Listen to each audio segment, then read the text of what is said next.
Baik, Pak Menteri, ini terkait dengan pembatalan Piala Dunia U20 2021 ya. Ini yang pertama kami ingin dengar tanggapan dari Anda dulu begitu Pak Menteri. Mangga silakan.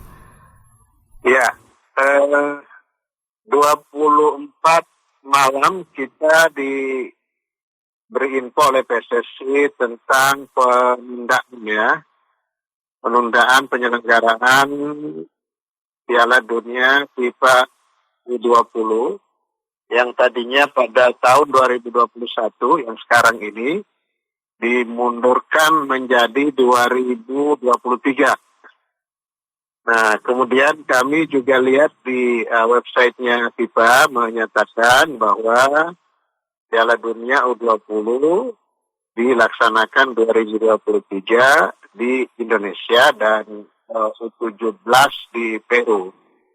Nah, tentu kalau ditanya apa perasaan saya, ya sedih lah ya. Saya sebagai Menteri Olahraga yang juga diberi kepercayaan menjadi ketua penyelenggara atau ketua NFOP, tentu sudah berusaha semaksimal mungkin sesuai dengan keputusan Presiden dan instruksi Presiden. Kita siapkan berbagai hal, bahkan di awal Desember, tanggal 2 tepatnya, Desember 2020 yang lalu, saya coba mengirim surat ke FIFA, ke Presiden FIFA untuk meyakinkan bahwa kita siap untuk menjadi penyelenggara pada bulan Mei dan Juni tahun 2021. Saya sudah menjelaskan upaya sungguh-sungguh dan serius dari pemerintah, dukungan Bapak Presiden Pak Joko Widodo, kemudian persiapan di berbagai venue yang sudah saya tinjau, termasuk di Bandung sendiri, Jalak Harupat, saya sudah datang juga.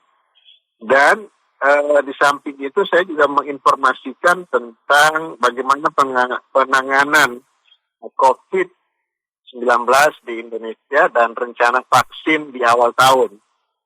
Berbagai persiapan kita sudah lakukan, namun FIFA akhirnya memutuskan untuk menunda. Itu saya bisa membayangkan bagaimana ekspresi anak-anak kita tim U19 yang sudah bersiap untuk main di Piala Dunia U20, tetapi akhirnya keinginan mereka tidak kesampaian, ya tentu pasti mereka kecewa. Jadi ya kalau ditanya bagaimana sikap saya sebagai Menteri Menpora, tentu ya kita memahami keputusan FIFA tersebut dan ya kita mempersiapkan diri untuk 2023 akan datang. Saya kira itu yang kita lakukan.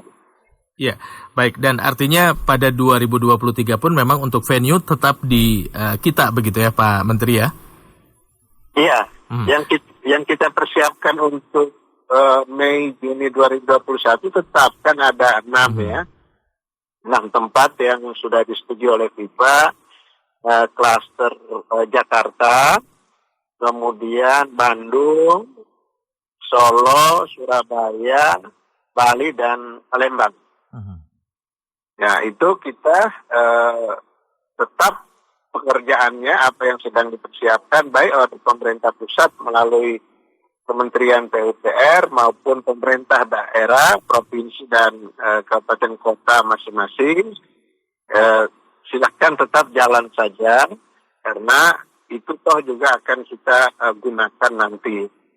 Contoh untuk Bandung sendiri kan di samping venue utamanya di Stadion Jalak Harupat, di Jalak Harupat tentu ada juga tempat-tempat untuk latihan yang beberapa saat yang lalu saya sudah tinjau langsung ke sana dengan PSSI. Itu jadi tetap akan digunakan itu sepanjang FIFA tidak ada perubahan. Kemudian apakah juga ada keuntungan-keuntungan, artinya ada sisi positif yang bisa kita ambil dari penundaan ini begitu Pak Menteri? Iya, tentu waktunya kita lebih banyak ya mempersiapkan tim nasional, walaupun bukan yang kita persiapkan sekarang. Karena nanti usia mereka pada saat 2023 itu sudah lewat dari batas waktu yang ditentukan oleh FIFA. Jadi yang kita persiapkan adalah mereka yang kelahiran 2003, 2004, dan 2005. Itu kira-kira seputaran itu usianya. Nah, kita akan persiapkan. Jadi keuntungannya adalah kita punya waktu yang cukup panjang untuk mempersiapkan tim nasional. Kemudian juga kesiapan infrastruktur juga kita punya waktu ya untuk memperbaiki, melengkapi atau merenovasi apa yang sudah ada. Di samping itu juga kita berharap bahwa nanti 2023 kalau pandeminya sudah mereda, kemudian vaksin yang dilakukan oleh pemerintah kepada masyarakat juga sudah hampir menyeluruh, maka insya Allah pertandingannya bisa dilakukan, ada penontonnya. Kalau kemarin, kalau tetap 2021 bisa dipastikan itu pertandingan tanpa penonton. Dan ada hal-hal lain yang tentu menjadi hal positif, menjadi keuntungan buat kita kalau ini ditunda ke 2023. Baik, sekedar memastikan kembali Pak Menteri, untuk pembatalan ataupun penundaan yang dilakukan oleh FIFA, apakah kita sudah menerima surat resminya begitu? Itu belum ya, kita masih minta untuk PSSI berkomunikasi, karena dengan FIFA yang berkomunikasi itu kan harus federasi dari negara masing-masing, LOC namanya ya. Dalam hal ini PSSI kita sudah minta untuk segera, tetapi dasar yang kita jadikan sekarang sementara pengumuman resmi FIFA itu biasanya tidak pernah berubah ya.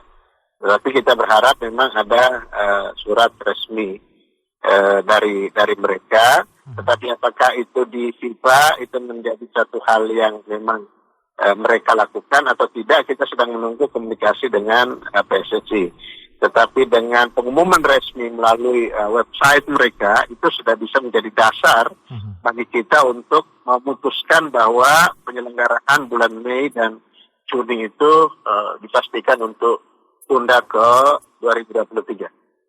Baik. Nah, kemudian terkait dengan penundaan ini tentu juga akan berimbas ke INAFOK sendiri, akan seperti apa selanjutnya begitu? Apakah dibubarkan dulu karena memang ditunda atau seperti apa Pak Menteri? Ya, sementara kan kita sedang minggu lalu kita sudah rapat dengan kementerian, lembaga terkait dan juga dengan pemerintah provinsi di 6 provinsi itu. Salah satu yang kita putuskan adalah segera meminta revisi perubahan dari payung hukumnya, yakni Kepres dan Inpres.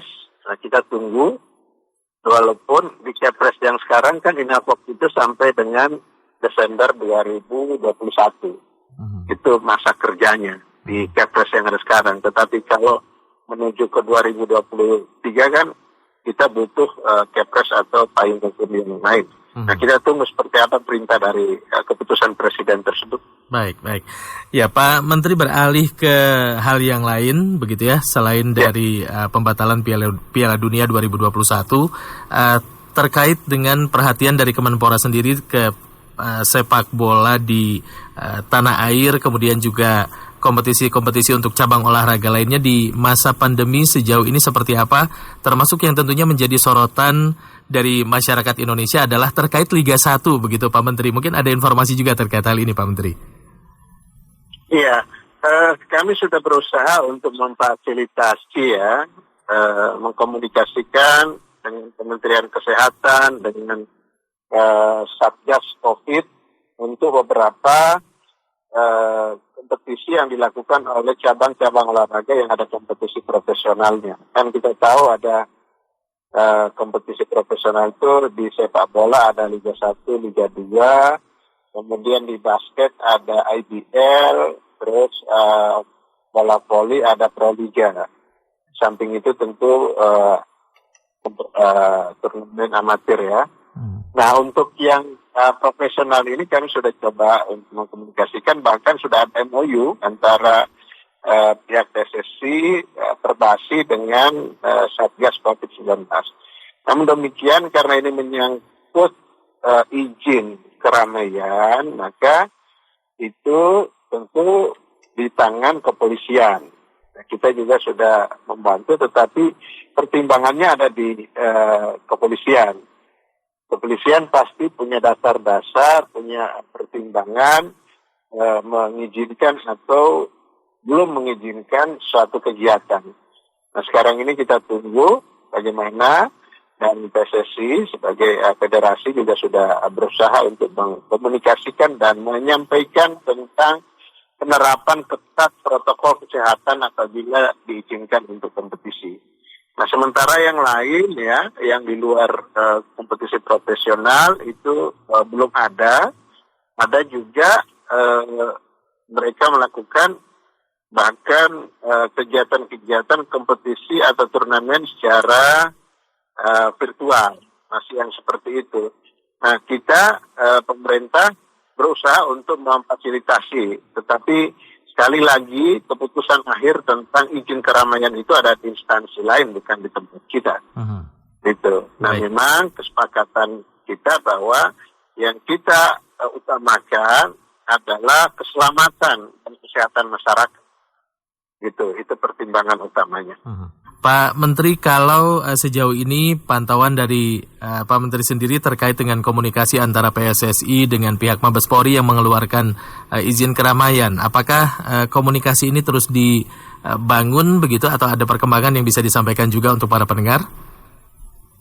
Iya, PSSI berusaha untuk berkomunikasi dengan Mabes Polri. Mabes Polri juga tentu sangat melihat situasi dan kondisi yang ada. Nah, kalau sekarang ini perkembangan harian tentang COVID ini kan bukannya turun malah makin naik kan. Nah, tentu ini juga menjadi pertimbangan dari pihak yang berwenang untuk memberikan izin. Nah, saya kira sekarang ini kita bersabar. Mudah-mudahan vaksin ini sudah segera ada jalannya, dan masyarakat kita semakin aman dengan vaksin yang dilakukan ini. Itu saja sih yang bisa kita lakukan. Baik, Pak Menteri, mungkin sepanjang 2020 ada beberapa catatan yang menjadi fokus perhatian selain Piala Dunia, begitu ya, kemudian Liga 1, apakah juga ada hal lain yang menjadi catatan dari Kementerian Pemuda dan Olahraga, kemudian apa yang menjadi resolusi ataupun yang akan menjadi fokus di 2021 mendatang, begitu Pak Menteri, sebagai penutup, silakan. Ya, yang jadi perhatian kita adalah kegiatan-kegiatan yang tertunda ya, begitu ada COVID, misalnya PON Papua yang tadinya 2020 Oktober harus ditunda ke 2021. Demikian juga Olimpiade. Tentu ini akan berpengaruh terhadap persiapan atlet kita untuk melakukan pelatnas atau pelatda. Ini pasti terganggu dengan adanya pandemi ini. Tetapi beberapa cabang olahraga sudah melakukan, khususnya untuk mereka yang bersiap untuk ke Olimpiade seperti bulu tangkis, tetap melakukan pelatnasnya di Cipayung ya, di kompleknya mereka. Kemudian juga cabang menembak juga melakukan pelatnas tetap, tetapi dengan protokol kesehatan ini ketat. Juga angkat besi di Kuini, Senen sana, kemudian panahan yang saya dengar juga melakukan pemusatan latihan, dan beberapa yang sudah bisa dipastikan untuk mendapatkan tiket ke Olimpiade. Nah, sementara yang lainnya itu bersiap untuk ke SEA Games 2021 ini di Vietnam. Nah, catatan yang paling menonjol untuk 2020 adalah kegiatan olahraga ini terhenti, di mana kita tahu bahwa olahraga sekarang ini sudah menjadi industri. Sebagian masyarakat kita menggantungkan hidupnya di dalam industri olahraga itu. Tapi dia harus terhenti karena pandemi ini. Nah, karena itu kita harus berusaha untuk segera mempersiapkan ketika recovery.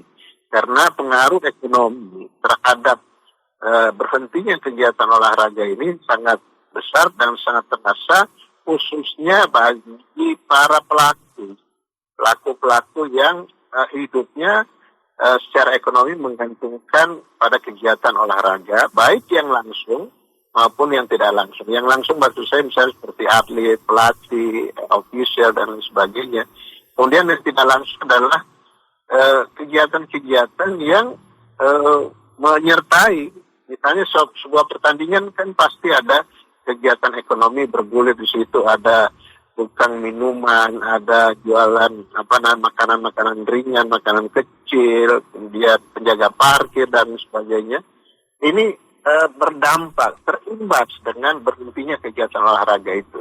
Nah itu saya kira yang menjadi catatan kita. Selain itu juga kita hanya bisa melakukan latihan-latihan secara mandiri yang dipandu secara virtual oleh para pelatih atau coach masing-masing cabang olahraga itu.